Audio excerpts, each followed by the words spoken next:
अपनी आज वाइफ को बोला कि आज तू अपनी गवाही दे लोगों को कि तेरी टेस्टिमनी क्या है। आमीन। Hallelujah church, hallelujah. तो कितने जन तैयार हैं परमेश्वर की महिमा जो मेरे जीवन में हुई उसे सुनने के लिए? मैं आपको बताना चाहती हूँ कि परमेश्वर जो महिमा में परमेश्वर है वो दयावान है। परमेश्वर निर्बलों को चुनता है उनके जीवन में अपने सामर्थ्य को सिद्ध करने के लिए, ताकि जब दूसरे लोग उस निर्बल को देखें तो परमेश्वर की महिमा हो, परमेश्वर की सामर्थ उनके जीवनों से दूसरे लोग भी शिफा पा सकें, दूसरे लोग भी सामर्थ को पाएं। आमीन।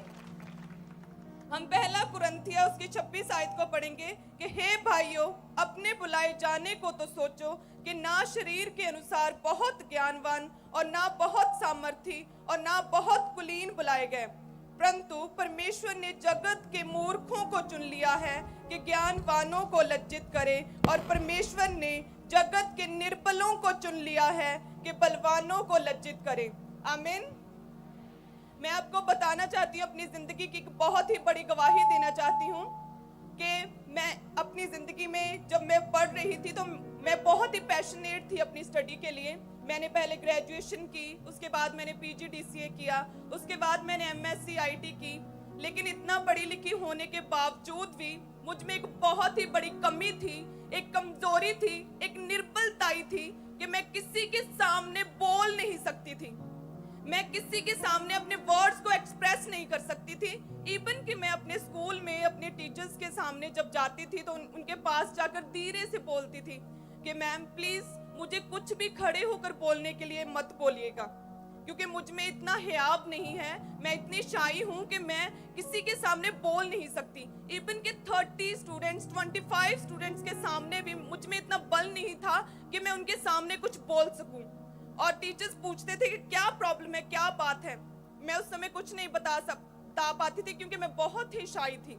और ऐसा ही चलता रहा, स्कूल, कॉलेज, उसके बाद यूनिवर्सिटी में मैं पढ़ती रही, बहुत पढ़ी, लेकिन इस पढ़ाई का, इस स्टडी का कोई फायदा नहीं हुआ, क्योंकि जो ज्ञान पर हमें परमेश्वर देता है, चाहे वो स्टडी के थ्रू हो, वह तभी दूसरों के जीवन में काम करता है जब हम बोल के दूसरों को समझा पाते हैं। क्योंकि उद्धार के लिए मुंह से अंगीकार किया जाता है, डिलीवरेंस के लिए भी मुंह से अंगीकार किया जाता है, लेकिन मेरी जिंदगी की ये सबसे बड़ी शर्मिंदगी और निर्बलताई थी कि मैं बोल के किसी से कुछ भी नहीं कह सकती थी, मैं खड़ी होकर लोगों में कुछ भी नहीं कह सकती थी, मैं इतनी कमजोर थी अंदर से। लेकिन और जब ये टीचर के पास जब नए क्लास में जाती थी तो टीचर को स्पेशल मिलती थी ये कि आप मुझे कोई भी ड्यूटी दे दो क्लास में, लेकिन मुझे खड़े होके बोलने के लिए कुछ नहीं कहना, क्योंकि मैं बोल नहीं पाती हूँ, मेरे अंदर पता नहीं क्या चीज प्रॉब्लम है कोई। और ये प्रॉब्लम लगातार चलती रही, लेकिन जब मैंने मसीह को जाना, जब परमेश्वर का और मसीह में कैसे आया वो बताओ। मैं, जैसे मेरा पूरा परिवार मसीह में था और वो मुझे परमेश्वर के विषय में बहुत बताते थे कि परमेश्वर सर्वशक्तिमान है, वो इतने चमत्कार करता है, वो एकमात्र जीवित परमेश्वर है, उसके पास जाएं, हम चर्च जाते हैं, लेकिन मैंने उनकी बातों का कभी भी विश्वास नहीं किया था। मैं परमेश्वर की विरोधी थी उस वक्त, मैं परमेश्वर का विरोध करती थी, मैं उदो बिल्कुल भी परमेश्वर ਨੂੰ ਜਾਣਦੀ नहीं ਸੀਗੀ और परमेश्वर ਦਾ विरोध करती सी। अपने पेरेंट्स ਦਾ बिल्कुल भी जो चमत्कारां ਦੇ ਵਿਸ਼ੇ जो परमेश्वर ਦੇ वचन ਦੇ ਬਾਰੇ ਦੱਸਦੇ ਸੀ, मैं बिल्कुल विश्वास नहीं सी करती।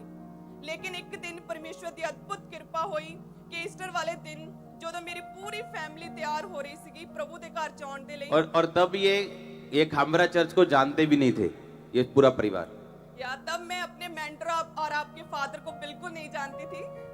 तो उस वक्त सभी पूरी फैमिली तैयार हो रही थी और मैं ऐसे ही लेटी हुई थी, क्योंकि मैंने तो चर्च में जाना नहीं था, मैं आराम से लेटी थी कि आज छुट्टी है, संडे का दिन है।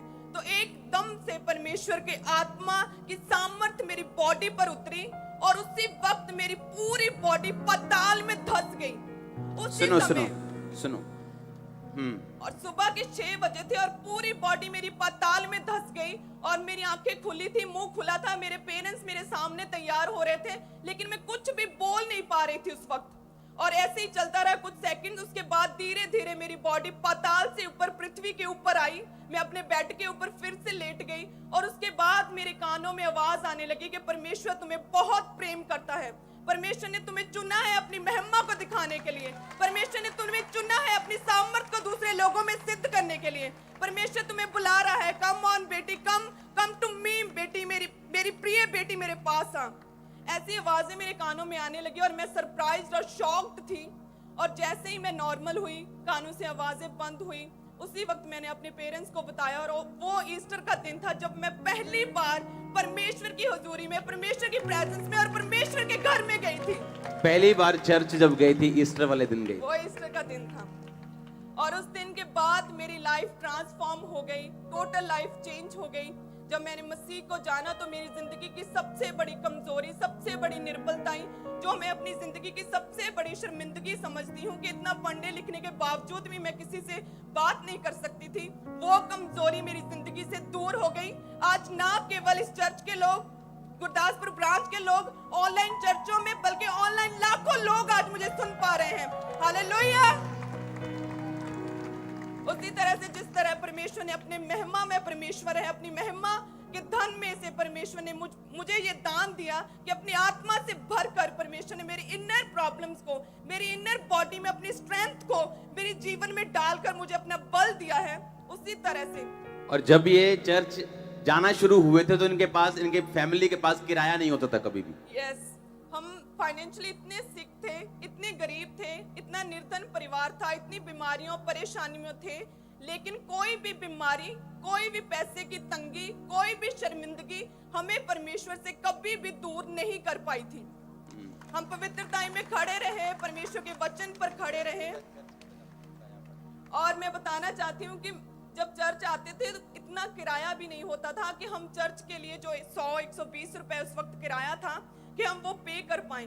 हमने गांव का एक भी दुकान, जिसे बोलते हैं मनियारी की दुकान, जहां पर सभी बिस्किट्स, नमकीन वगैरह मिलते हैं, कोई भी दुकान, कोई घर नहीं छोड़ा था जिनसे हमने पैसा ना मांगा हो। सिर्फ चर्च आने के लिए, सिर्फ चर्च आने के लिए। क्योंकि जब हमने जान लिया कि 7वें दिन, जो पहला दिन है, उसमें परमेश्वर के घर में आना जरूरी है, तो हमने परमेश्वर के वचन को फॉलो किया। हमने नहीं देखा कि हमारी जिंदगी में क्या प्रॉब्लम्स हैं, क्या गरीबी है, क्या शर्मिंदगी है। हमने परमेश्वर को अपना लिया और सीधा परमेश्वर की ओर चलने लगे। और उसके बाद परमेश्वर ने मेरी जिंदगी में अद्भुत काम किए। आज परमेश्वर मुझे अपनी महिमा के लिए इस्तेमाल कर रहा है। जब ये फैमिली, जब ये चर्च गए तो ऐसा नहीं था कि एक दिन में इनकी प्रॉब्लम सॉल्व हो गई। यस, बहुत सालों तक हम ऐसे दुखों में, बीमारियों में रहे, ऐसे परेशानियों में रहे, लेकिन कोई भी दुख, कोई तकलीफ हमें परमेश्वर से, परमेश्वर के घर से हमें दूर नहीं कर पाई। लगातार हम परमेश्वर के वचन में अड़े और खड़े रहे। इसीलिए आज परमेश्वर ने मुझे अपने दास के लिए, परमेश्वर ने अपनी महिमा के लिए, अपने कामों के लिए परमेश्वर ने मुझे चुना है। आमीन।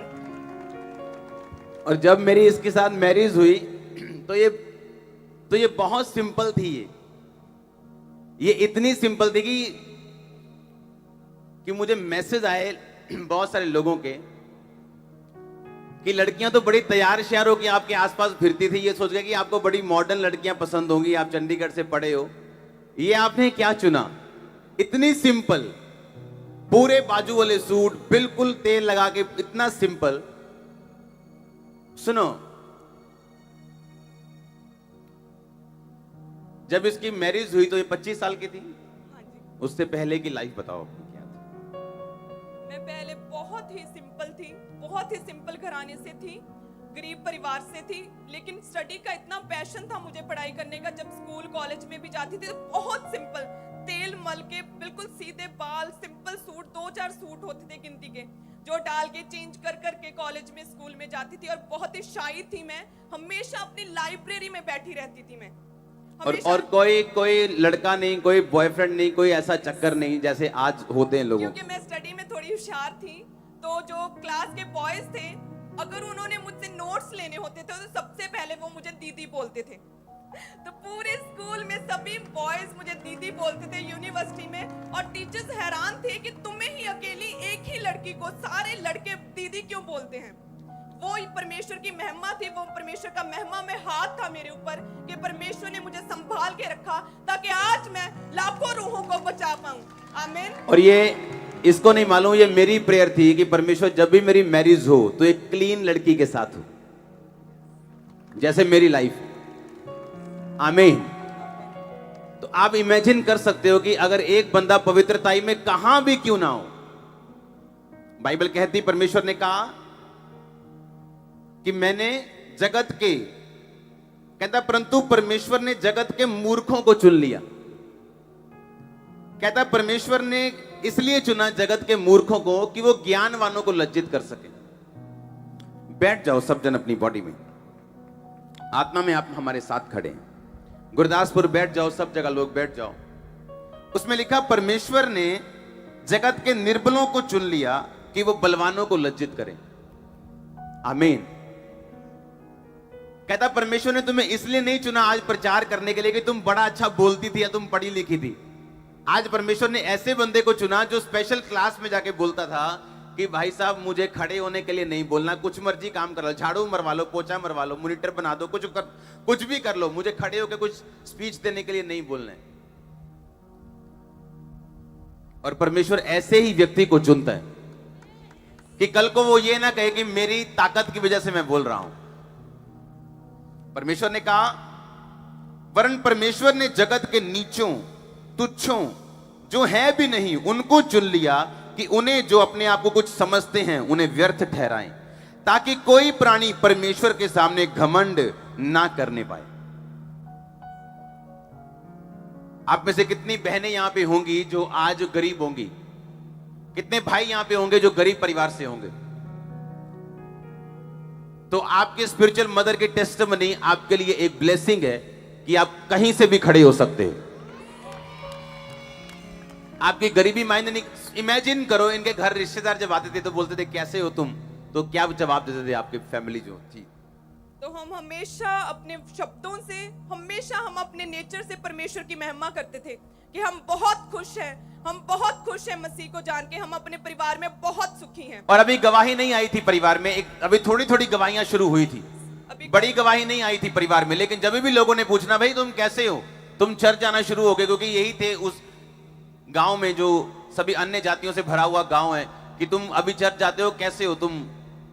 तो हम खुल के मसीह की प्रशंसा करते थे परमेश्वर की, वो सामर्थी परमेश्वर है। हम बहुत खुश हैं, हम अपनी जिंदगी में हर एक दुख से हमने शिफा पा ली है। हमने कभी भी अपने मुंह से ये नहीं बोला था उस वक्त कि हम दुखी हैं, हम बीमार हैं, हम परेशानी में हैं। नो, हमने हमेशा परमेश्वर की अपने शब्दों से महिमा की थी। और आज वैसा ही हुआ, और सेम वैसा ही हुआ जैसा हमने अंगीकार किया था। और ये 3 बेटियां और एक बेटा है, ये 3rd बेटी है।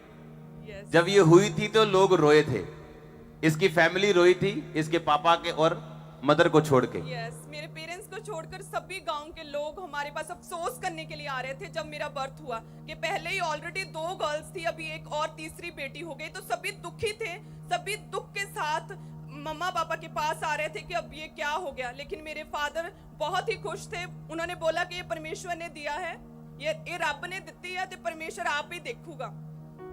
मेरे फादर ने वर्ड्स बोले सी, उन्होंने पूरा इंजॉय सैलीब्रेट किया सी मेरे बर्थ नु, मेरे फादर और मदर ने। लेकिन बाकी सारे साडे रिश्तेदार, साडे पिंड दे लोग सारे बहुत दुखी सी कि तीसरी कुड़ी फेर आ गई, क्योंकि तीसरा मुंडा चाहिए सी इन्हां नूं, क्योंकि पहला बेटी सी, दूजी बेटी सी, और जो तीजी बेटी हुई तो फिर मतलब रिश्तेदार मतलब अफसोस मनाने लिए आ रहे थे, मतलब रो के, कोई रो के दिखा रहा सी, कोई अफसोस मना रहे, कोई विरोधी खुश हो रहे थे कि लो ये तीजी कुड़ी हो गई। पर अगर आप ध्यान से देखो, इसी 3rd लड़की ने अपनी फैमिली का बेटा बन गई है ये। अब हमारे गांव के लोगों में जो हमारी कमजोरियां थी वो अब हमारे घमंड का कारण बन गई हैं। अब लोग जान गए हैं कि वाकई मसीह परमेश्वर जीवित परमेश्वर है, वो सामर्थ्य और वो सब कुछ करने की सामर्थ्य रखता है। अब हमारे गांव के बहुत से लोगों ने मसीह को जान लिया है, बहुत से लोग मसीह में आ गए हैं। अब मेरे फादर मदर अभी परमेश्वर की फुल टाइम सेवकाई में है, मेरा पूरा परिवार अब परमेश्वर की सेवा में है। और ये सिर्फ और सिर्फ हुआ क्योंकि पहले हमने फेथ रखा, हम विश्वास में अड़े और खड़े रहे। हमने अपने दुखों में, तकलीफों में, कमजोरियों में कभी भी डगमगाए नहीं, हमने कोई डाउट नहीं किया। हमने सिर्फ यही सोचा कि अगर लाखों लोगों को परमेश्वर बचा सकता है, इतनी गवाहियों को हमने सुना, तो परमेश्वर एक दिन हमारी जिंदगी में भी जरूर कोई गवाही पैदा करेगा। हम विश्वास में अड़े और खड़े रहे। कोई किराया ना होने के बावजूद भी हर संडे पैसे मांग मांग कर हम मसीह के घर में परमेश्वर की प्रेजेंस में आते रहे, पवित्रताई में रहे, परमेश्वर के वचन पर चलते रहे, और परमेश्वर ने एक दिन अपनी दया की निगाह मुझ पर की और परमेश्वर ने अपने कामों के लिए मुझे चुना। आमीन। जोर से बोलो हालेलुया। हालेलुया। तारीफ करो इस सरमन के लिए, आज इस प्रचार के लिए जोर से। आमीन। थैंक यू जीसस बोल दो ऊंची आवाज में।